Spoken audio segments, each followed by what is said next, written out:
The story begins with the main character, Max, who has just been released from prison. The reason for his imprisonment was an accident in which the girl he loved very much was killed. Max was drunk, so the girl's mother frames Max for murder. This accident shattered him because he loved her very much. The injustice he suffered was that he was imprisoned and his life was completely shattered. His grandfather, one of the richest men in the world, came to take Max from prison. We are told about the current state of the world. All the countries of the world have fought each other, and now there is a grave danger of nuclear war. Everyone knows that if even one nuclear weapon is detonated, all of humanity will be wiped out. Everyone here is extremely worried, and people are trying to find ways to protect themselves. In a similar situation, it becomes clear that My Underground Park, designed solely for billionaires, those willing to spend billions of soft dollars to save their lives, was provided with everything from food and drink to security to medical care. This facility was completely safe. It was built like an underground bunker. No matter how many nuclear attacks hit the world, the people living inside this facility would remain unharmed. But just as everything has its advantages, it also has its disadvantages. The only disadvantage of this facility was that there was no wedding inside today. Everything was done according to Minerva, the owner of the facility. The health of the people living there, and even their smallest movements, were tracked. This meant that their privacy and personal lives were not safe here. This time, we first see Minerva's speech assuring everyone who came to Mara that no matter how much destruction happens in the world, they are all safe inside Mara's bunker. Her speech, her way of speaking, and her speeches were such that even the most powerful billionaires fell silent before her for a while. They even started to obey her, as if she had some manipulative power to manipulate the minds of millions. We are shown that Max and his family also came to live in the bunker, and it is revealed that Max's family also came to live in the bunker because they are also very wealthy, but they are not at all happy with Max's arrival. They consider Max the murderer of their daughter's death and view him with hatred, which increases Max's guilt even more. Max's anguished sister, Aisha, always bothered Max with her talk, but Aisha's father explained that whatever had to happen had happened, and now they should move on. We see all these people at the dining table where everyone was eating together. It was noticeable that everyone here was dressed in uniform, as if they were not living a normal life but were part of an institute. Through high-time, large screens and news channels, these people were able to see the situation outside, which was much worse. This made them feel sad. Sugar also claims that they are inside the mine and are safe from all the devastation. But one day, their illusion that they are safe inside is shattered. A blast outside completely shakes the bunker. It causes severe shock wave. Lights go out and a wave of lightning begins. For the safety of all residents, they are taken inside Doom City, the safest place in the bunker. But the twist in the story comes when people begin to suspect that the outside world isn't as devastating as what's being shown inside the camera. The screens they were watching the news on are glitches due to the lights being off, leaving them wondering if it's all fake. No? Isn't the external medicine being exaggerated? And this turns out to be true. However, the people inside still don't know the truth, but we are shown the outside world in a normal environment. It turns out that the bunker was bombed with a ball to show the people inside the bunker the dire situation of the outside world. In fact, I have Revis, the owner of this place, and all the billionaires are there. She is driving them crazy, who paid millions to come inside this bunker to save their lives. Now, in a shocking twist, it is revealed that the fear of war that led the billionaires to come to this bunker was not a concern for their safety, but every single thing was a high-standard plan prepared by Minerva. That day, with great effort, she had her team create such scenarios around the billionaires, such situations that they felt that the world situation was very bad and everyone would die due to war. She instilled fear in their heart, and exploiting this fear, she brought them to the bunker. Scenes and news being shown inside the bunker were all lies, generated by AI to further intimidate people and prevent them from leaving. Despite this, people were beginning to feel a bit tired of life here. They began to feel like they were in prison, as everything they did was monitored. They lived in uniform. There was no trace of freedom here. Despite this, people didn't even think of leaving because Minara had them all so terrified. She had put so much effort in keeping even the smallest details that people couldn't even suspect her. When she installed artificial lights on the roof of the bunker, she created sounds that, when locked inside, sounded sounded like a bomb exploding. Because of these small details, people couldn't understand anything else. Now, we are shown a girl. Her condition has worsened. The whole situation has her terrified. She already had claustrophobia, and she can't stay in tight, confined spaces. The fear of war and death terrifies her so much that she attempts to take her own life in the bathroom. Was also in the bathroom at the time, senses it, and rushes to her rescue. By the time Asia reaches her, she's already hanging. Asia catches her in her arms, climbs up, and cuts the rope. By the time she falls, she's about to stop breathing. Asia, a doctor, administers CPR and revives her. She saves her from death. It's shown the woman monitoring the residents sees that everyone is becoming disturbed. Her heart rate, temperature, blood pressure, and glucose levels are fluctuating rapidly, all because she's been deeply disturbed by the disturbing scenes Minerva has shown her. Anyone could die in such a situation, and Minerva's own friend comes to her and asks her to stop it. He tells her, if all this were really happening, I would have supported your bunker plan wholeheartedly, but you're showing people a reality that didn't exist. Meanwhile, Draft's health begins to deteriorate. He goes to Max's with his son, Max, to get food. The girls are told the rules are very strict. They won't get food before the scheduled time. Hearing this, Rafa is scolded and starts picking up the food himself. When a staff member stops him, Max and the other staff member get into a fight. Max asks him, are you here for our safety or to kill us? Max snatches the staff member's taser. It's shown that the entire staff, including Minerva herself, was watching the fight, but no one did anything, angering the friend who had already told Minerva off. She was asking her to do it. She goes aside and says clearly, enough is enough. I'm leaving now after all this. Just then, Minerva's brother arrived. He looks relaxed, but his tone is very aggressive. He tells the girl, you just need to relax right now. Take these tablets and relax. Her friend shakes her hand and says, I don't want to take any of your medicine. Before she can leave, her brother angrily throws her off the ground. The girl falls to her death, and Minerva's brother is terrified. He tells Minerva, oh no, I didn't mean to do this. The scene's cut away, and in flashback, we're shown Killer Mocha's past, who was born into a billionaire family. His money and contacts were inherited from his grandfather, and even his business, which helped him reach great heights. He always lived a life with a purpose and a yes, and he could control wherever he wanted. It's revealed that Minerva was the one who was sharing all this information about Guillermo with her staff in the past. This clearly indicates that Minerva had previously researched all the people who had come here along with Guillermo and had brought them all to this bunker as part of her own plan. The scenes then cut. We are shown a scene from inside the bunker, a scene from the present, where the staff discovers the body of Minerva's friend. Pankaj is terrified, and the staff is also worried. Everyone begins to question how she died. Therefore, the CCTV footage is viewed. It appears that her own friend took her own life by falling from the same trap from which Minerva's brother had pushed her. In reality, this footage was fake and generated by AI. Meanwhile, Minerva shows everyone footage of another man's death. This man wasn't really mine, it was just footage of him. Minerva tries to control everyone's minds once again by showing it to everyone, saying that this man's death was caused by radiation exposure affecting the security system. Fearing Max, she tells him, fight you two had with the staff members yesterday has severely disrupted the systems here. Max currently has a taser gun, and I want him to return it to the staff. Asia's mind is also skewed, but no one knows what she's thinking. But she goes to a staff member and says, my sister's castle, which was very precious to me, fell from my face into the sink, and I need it back. The staff member tells her that all these things go into the compact, and we are supposed to go into the compact. We're also shown personal footage from a room, and it's revealed that Minerva's staff was secretly monitoring them. All this data was being stored as part of a plan, and Primary C wasn't present. We then flash back to Minerva planning to build this bunker. When her staff asks her if everyone will become suspicious if they bring such prominent figures into the bunker, Minerva replies, no one will. Before summoning the bunker, she has all the billionaires engaged in a conversation and has them make videos. In these videos, they pretend they're going on vacation. For those who don't make videos, she uses an advanced AI system to replace someone else's movements with those of their own, so no one will suspect their disappearance. She did this with Asia and many other people. I see Asia again, who was engaging that staff member in conversation. She had gone to the compact. Her purpose in coming here wasn't just for the bracelet, but to retrieve her sister's phone, which had been taken from her earlier. A staff member sees the phone and asks Asia for it. However, Asia requests, look, this is the last memento I have of my sister. It also has videos of of my sister. The staff member doesn't take the phone from Asia, and the scene shifts to Minerva. She was still keeping an eye on everyone and tells one of her staff members to go and get the teacher's layout from Max, which he hadn't returned yet. When the staff member approaches Max and asks for the taser, Max initially denies having it. He tells her, "Okay, I'll search you. If you don't have it, you'll be locked in the basement." Laughing, Diesel takes Diesel out of his pocket and teasingly says, "Yes, I have a taser. If you can take it, show it to me. I won't give it to you. This teacher will stay with me. If you have any more problems, go and tell Minerva." A fight ensues between them over the taser. The staff member tries to take it from him, but Max punches him hard in the nose, breaking it, causing him to faint. Since the staff member's condition has worsened, he's immediately placed on a stretcher and taken to the emergency room. Asia just arrives. She examines Max's arm, where it's covered in blood. She tells Max that they need further infiltration. But just then, another staff member arrives, telling Asia that they urgently needed Asia as she was a doctor. Asia was actually called to treat the same staff member that Max had killed. Asia assesses his condition and revives him with an injection. And everyone, distraught, is overjoyed at his sudden recovery. The story now takes a new turn, with the new man's business partner repeatedly calling Guillermo, but Guillermo is inside the bunker. This man is causing the staff, even me, to worry. It's shown here that she first approached him, she engages him in conversation and takes the taser from him. She then uses the taser as punishment and leave. Now all the bunker residents, bored after spending so long, want to learn about the outside world and are asking about it. They are sure that efforts are being made to contact the outside world. As soon as contact is made, everyone will be informed. Shortly after, they are fed fake news that there is intense war outside and contact with the outside is impossible. In the next scene, we are told about the connections and relationships between the people inside the bunker. We see Guillermo and Rafa together, or Guillermo. He publicly introduces Rafa as his friend, even though he had previously been perceived as his enemy. Their conversation reveals that Rafa had framed his own son and sent him to jail to expose Guillermo's return, although he could have easily called his son a protector. We see the two enjoying themselves together at the swimming pool when a girl approaches them. Guillermo tells her to stay with Rafa. Meanwhile, at the clinic, when Asia was packing Max's bags, Max gets a glimpse of his fiancée in Asia. The Chinese move to the staff room. Here, Max's business partner is making numerous calls, upsetting the entire staff. Minerva's entire plan could have failed just because of this. People are looking for Guillermo. For now, a video of Max's business partner. He sends a message showing a picture of a prominent figure, and the man excitedly announces that he's found him. Minerva also goes to the hotel and, using her AI system, arranges a meeting with the business partners in Gwalior. This means she was about to speak to the business partner in Gwalior. The businessman, pretending to be an immature businessman, has no idea that the person speaking to him isn't Guillermo. The man then excitedly declares, "Have we found what we've been searching for years, and now we'll become even richer?" Apparently, he's fallen into the world. The opportunity was desperately awaited, and this was foiling Minerva's plan, causing her immense stress. She had achieved all this with great difficulty. Would her plan fail now? As she contemplates this, we are shown Minerva's story in flashback. That was the first dark moment in her life. She learned that her mother had left them. She was left alone with her brother at this time, and social services came and took her away and left her at the church. With her brother, they began to live their lives at the church and the fun as home. Despite all the difficulties, Minerva and her brother worked hard, completing their studies and receiving scholarships. There, she became a civil engineer. She had a great passion for building structures. Minerva was much more intelligent than the average person. One day, she conceived the idea of building bunker structures. Her idea was brilliant, but no one was willing to invest in it. During this time, she became a billionaire, and Rulez says that her world is completely different than that of ordinary people. No matter how hard she worked, she couldn't live the life of a billionaire. And it was at this moment that she got a new idea. She has joined her brother, an engineer, on that side. From there, they begin preparing to build Chimera Billionaire Bunker. They shift back to the present, where Minerva is still worried. Guillermo's business partner repeatedly mentioned BJ3, and Minerva is confused. She's confused about BJ3. Is it a code, a business plan, or a person? She keeps searching for it and finally discovers that BJ3 isn't a human business plan, but it was a horse belonging to Guillermo's grandfather, the most valuable horse in the world. Minerva's business partner wanted BJ3 sold, but he wasn't willing to sell it because of the family's emotional attachment to it. Now, knowing the true value of the horse, Minerva becomes greedy, and they hatch a new plan. Using AI, she calls Guillermo okay, her business partner again. Guillermo shuts down his confidence, his voice, and this advance. No, absolutely, business partners leave no doubt that the man talking isn't Guillermo. Here, in Guillermo's place, Minerva places the order to sell the horse. Now, the question is who BJ3 was. They needed his documents to sell the horse. They didn't even know where the safe was, but the passport was in the safe. No one reveals the password to their personal chef. Minerva therefore has to devise a new plan. He calls Gil Summers back to study and finds his weaknesses. He was deeply attached to his grandfathers and their memories. He was extremely sensitive about his family, and this was his weak point. She exploits this and sends a girl to meet him. She casually casually asks him about his past and his grandfather. As they chat, they also talk about BJ3. That girl and her innocence and friendship brings Guillermo to the point where Guillermo, tell me the password to the safe. The scene cuts to Mac. He's tired of life and he's bored. He's listening to music inside the football court when he sees something lying on the ground. It was a microphone that allowed Minerva to listen to the conversation. He picks it up and notices that cameras are installed. He realizes that everyone living there is under constant surveillance and their privacy is completely destroyed. Minerva's staff also see it, and they realize that Max somehow discovered their secret. While Max is still thinking about the microphone, a staff member comes to him and takes it from him. This action begins to crystallize Max's suspicion that something is amiss. In Maxie, we are shown Gil's wife, who is searching for Elaine inside the bunker. While Gil and Rafa were busy attending to the OPD, Max happened to be inside the club and collapsed upon seeing Max. Mo becomes angry because his daughter wasn't with him today because of Max. As he leaves, his friends follow him to his room. Just then, Gil's wife arrives. She doesn't react to the sight of them and leaves. However, her face clearly shows that she's broken inside. We then see Gil at home visiting his other daughter, Asia, who was watching videos of her sister and Max. She noticed her sister was quite happy with Max on his phone. Watching these videos, she was already feeling happy. Even after taking the phone from her hand, she saw the video, and her anger towards Max increased even more, and she went and started hitting Max. While hitting Max, she said, "First you took my daughter from me, and now you're planning to take my wife away from me. That won't happen." While he was mercilessly beating Max, someone hit him on the head with a bottle from behind. It was Frida's mother. Frida had already told him off, but now she was angry with herself because he was a very good friend from college, and Fried had maintained that friendship until today. Now they have to be destroyed. We're shown a scene in Minivoc's office where she wants to further her plan. She tells her staff that billionaires have now come to our bunker, but to earn more money, we need to use a new strategy. We will use Roken, an AI tool, to talk to Gale's business partner. We'll convince him that Guillermo wants to grow and expand his business, and we'll convince him to start a new company, one that will build futuristic product. Minerva's brother says we need to convince the business partner that if they invest now, they'll reap huge returns in the future, that is, immense profits, and that their status will rise dramatically. Minerva then uses AI tools to plan her plan, speaking to Guillermo at his business park, and begins to convince him to form a new company. However, Guillermo's business partner was reluctant to take on the project, citing the high risk involved. Minerva's persuasion skills were unmatched. Using perfect data, a clear opportunity, a name, and more, Guillermo wins the business partner's trust and convinces him. The next day, Minerva calls again in an unprovoked manner and sends her business partner to her home to extract BJ3's documents from her account to invest in the new company. She had already discovered the secret, and now she reveals the password to her businessman through a fake video call. As soon as the safe opens, Minerva's entire staff celebrates. All of the Seed 3 money was also about to be transferred to Minerva's account. Just as Guillermo's business partner is about to close the case, he discovers another document file inside the safe which reads, "My Underground Park." Seeing these documents, his business partner is briefly surprised but doesn't say anything. Here we are shown Max, who had already suspected something was amiss. He decides to investigate. He then comes to Max's office, engages him in conversation, and then, cleverly, drops his laptop while returning it to his feet. While Minerva is sitting downstairs fixing the laptop, he stealthily picks up a book and leaves. Here we see Frida with Click telling him, "I think it's time we tell the world we're together." Meanwhile, his wife, whose condition is deteriorating, is admitted to a clinic, and Asia comes to pick her up. She's told that her mother is also very ill. When she rushes to the clinic, she learns through an AI system that both of her mother's lungs have failed. They don't have the machinery to perform a lung transplant, and she only has hours left. He goes to see his wife, but she refuses to let him see her. After this, Guillermo goes to Max and apologizes for his actions, as he's always been rude to her. Meanwhile, Max approaches Asia under the pretext of inquiring about Asia's mother. He first looks around the room, and then stands in a direction where no camera is watching him. He then takes out a card from his pocket and tells Asia that we are being listened to here. Cameras 2047 are watching us through the bracelets we wear, and I feel this bunker is a fraud, and there is no rust on the outside. He had written on these cards that you support me, I have a plan, I will get out of here, and if everything goes well, I will get everyone out of here too. On the other side, we see that Minerva's staff also became suspicious of him standing like this, and they started keeping a close watch on him. On the other side, we again see Guilherme okay, as if the business partner has been sent to purchase fake gear, not by Monica, that is Minerva, but by his own company. Dr. the career manager speaks to me again, saying that this new company seems fake to him and that making such a large investment there would be a huge mistake. Hearing this, Minerva panics for a minute. This leads the ward to believe that this is Guillermo, but then she confidently handles the situation and convinces the manager that this company is not fake. Max approaches Rafa and as part of a plan tells him that he is going to befriend Asia. Rafa is shocked to hear this and asks him to tell him a secret he has been hiding for a long time. A flashback occurs revealing that Max was driving the car when Max was married, and Bolafion was chasing them because Max had forcibly taken the car key. By the time Rafa reaches them, Max's fiancée is dead. That's why Rafa never intended to chase Max but chased his car. He took all this on himself, but still, deep down, he harbored a grudge against all those things. That's why on the next day,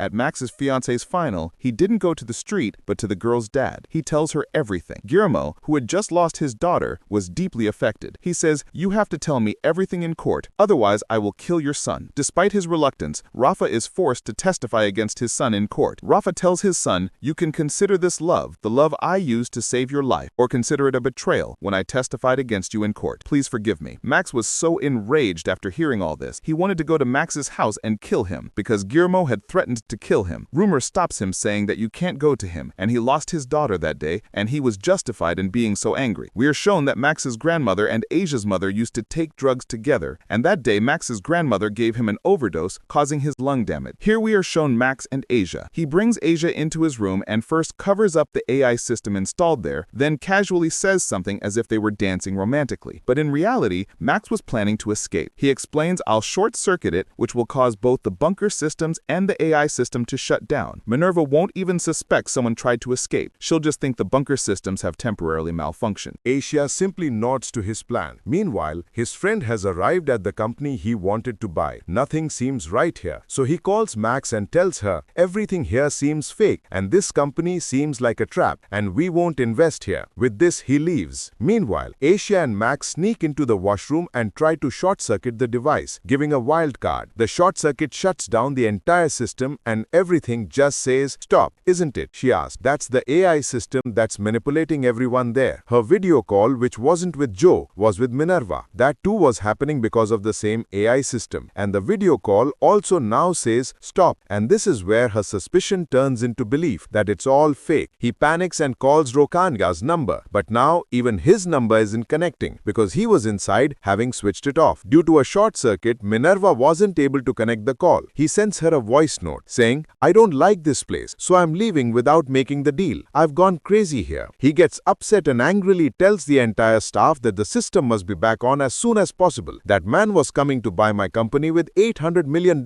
and you've ruined everything here." Here we see Max, who caused the short circuit, restart the system himself and notes that it takes about 2.5 minutes for the Rokania system to power up after receiving electricity. Now that Max's plan was working as he thought, he looks confidently at Asia, and Asia encourages him by bringing this up. As soon as the system turns back on, Minerva becomes Guillermo. She calls the holder again and angrily tells him, "You're not going to leave this meeting. I'll talk to the CEO myself. You stay at the hotel for now, and you will leave tomorrow morning only after you've made this deal." Here we see Max and Asia go to the member with whom Asia often talked. They went as part of a plan. Here, Max starts to get a grip on Maxis and asks, "Why do you keep following Asia around? What are you talking about?" Asia acts as if she's scared and tells Max to leave it. The boy asks Max to steal more. "I'll spend it with your mom." Max pretends to be hers, and just then Asia picks up the wireless earbuds. Angered, Max goes to his mom and asks, "Aren't you even with the staff member here?" Max confirms that the staff member did come to her. She also says, "I don't love you as much as I should. That's why I didn't even come to visit you in jail, because I love him. And to keep my word with him, I ignored you." She says, "I was actually angry with you because you made Gwalior angry with Mohan." Hearing this, Max is devastated. On one side was his father, who had testified against him in court, and on the other side was Mohan, who didn't love him. He is utterly devastated by this reality. He goes to tell his dad that his mom lives with Rafa, and Rafa is devastated by this. It's then shown that Minerva breaks the bracelet that tracked him and begins plotting against Minerva, who is now hiding under a blanket with Asia. Meanwhile, Inhele Moore goes to visit his ailing wife and finds her still with Max's grandmother. This enrages him and he goes to Rafa asking how someone could fall so low. How could they both live together? Rafa tells him, "I can't say anything about her, but you can do one thing for me. You should go and tell her to come back to me." And here we clearly learn that Rafa already knew that his wife was with Gwalior, but he still loved her. Let's shift back to him, who is having dinner at a hotel one night when he sees a girl arguing with her mother and is very sad. The girl, feeling sad, goes to the site, and the world hoe comes to her to console her. It turns out that this was all a plan set by Minerva, and her plan was working because the small doctor came to that girl. During such a conversation, she mixes a drug in Lay's drink and pretending to be drunk goes to his room. Pankaj tries to show Aisha calling a staff member because the washroom valve wasn't working. But this was all her plan. As the boy begins his work, Max sneaks up from behind and Aisha gives him an injection to make him unconscious. Then wearing the same staff member's uniform, Aisha goes into the storeroom where Max later arrives and they begin preparing an electric cutter with which they intend to cause a major short circuit. To carry out their plan, he is unconscious due to the overdose of Dot, not sure where he was or what he was doing. He is still intoxicated when the fake Duke Guillermo calls and tells him he hasn't left for the business meeting yet. It's been a while. In his unconscious state, he is unable to analyze everything properly, and believing the Guillermo advice, he goes into the office. To seal the deal, he finally buys Minerva's free company for $900 million,